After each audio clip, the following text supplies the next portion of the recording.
চলো আজ তোমাদেরকে ঘুরে নিয়ে আসা যাক চিত্রালয়ের রথের মেলা থেকে। তো দেখতেই পাচ্ছ সানডে আমরা রথের মেলা গেছিলাম, আর কি তুমুল ভিড় যে কি বলবো। সেদিন বৃষ্টিও হয়নি, আকাশ একদম পরিষ্কার ছিল, তাই গোটা দুর্গাপুরের লোক ভেবেছিল যে আজকেই মেলায় যাবো।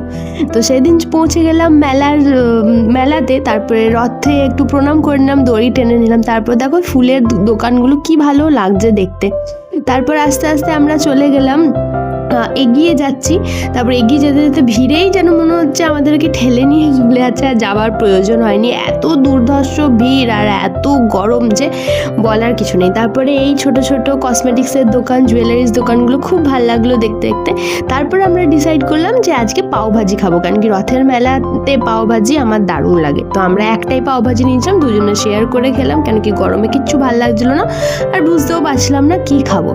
তারপরে দেখতে দেখতে রথের মেলাটা ঘুরছিলাম। তারপরে হঠাৎ করে মনে হলো যে প্রচুর যেন লোক বেড়ে গেছে আর প্রচুর যেন গরম বেড়ে গেছে, তাই আমরা ভাবলাম যে ঘর চলে আসি। তো ঘর চলে আসার পথে একটা কাকুর সাথে দেখা হলো, যে কিনা ওই হেড টার্সেলগুলো বিক্রি করছিল। দেখতেই পাচ্ছ এগুলো উলের, এইগুলো অনেক ট্রেন্ডি চলছে এখন। তো আমিও ভাবলাম যে এই কাকুটা অনেকক্ষণ ধরে দাঁড়িয়ে আছে, এনার কাছ থেকে একটা টার্সেল নেওয়া যাক, তাই একটা টার্সেল নিয়ে নিলাম আর দিয়ে তারপরে ঘরের পথে রওনা দিলাম। আর রাস্তায় এক জায়গায় দাঁড়িয়ে খেয়ে নিলাম কাবাব। চলো আজকে এই পর্যন্তই, দেখা হচ্ছে নেক্সট ব্লগে। টাটা।